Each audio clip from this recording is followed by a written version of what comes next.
अहमदाबाद विमान हादसे में मरने वालों की संख्या 275 हो गई है।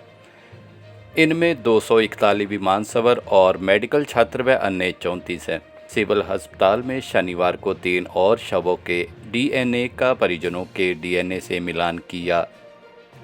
डीएनए के आधार पर अब तक 9 शवों की शिनाख्त हुई है।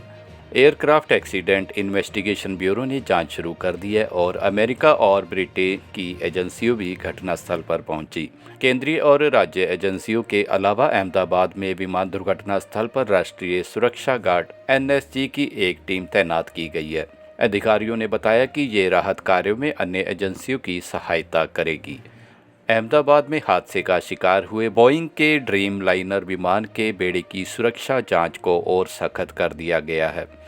डीजीसीए ने एयर इंडिया को आदेश दिया है कि वह 15 जून से GEnx इंजन वाले बोइंग 787 ड्रीम लाइनर बेड़े की उड़ान से पहले विशेष जांच प्रक्रिया को अनिवार्य रूप से लागू करें। एयर इंडिया ने शनिवार को कहा है कि उसने अपने 9 बोइंग 787 ड्रीम लाइनर्स की एक बार की सुरक्षा जांच पूरी कर ली है और नियामक निर्देशों के अनुसार शेष 24 विमानों का निरीक्षण करने का काम कर रही है।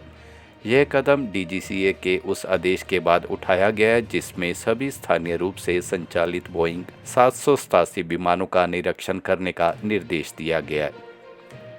जिस मेडिकल कॉलेज की बिल्डिंग पर विमान गिरा वहां का नज़ारा दिल दहला देने वाला था।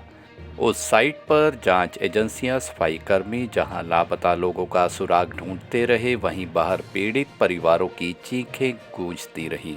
सिविल अस्पताल में शनिवार को 3 और शवों के डीएनए का परिजनों के डीएनए से मिलान किया और डीएनए के आधार पर अब तक 9 शवों की शिनाख्त हुई है।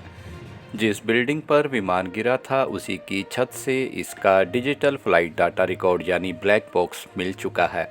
इसमें विमान की ऊंचाई, गति, इंजन का तकनीकी डाटा और बातचीत रिकॉर्ड रहती है। दुर्घटना की जांच के लिए बहु एजेंसी पैनल गठित किया गया है जो 3 महीने में रिपोर्ट सौंपेगी। एयर इंडिया ने शनिवार को घोषणा की है कि वह मृतकों और जीवित बचे लोगों के परिवारों को 25 लाख रुपए का अंतरिम भुगतान करेंगी। वह अंतिम भुगतान मूल कंपनी टाटा द्वारा पहले ही घोषित 1 करोड़ रुपए के मुआवजे के अतिरिक्त है। ये दुर्घटना भारत के इतिहास में सबसे दर्दनाक विमान दुर्घटना में से एक है।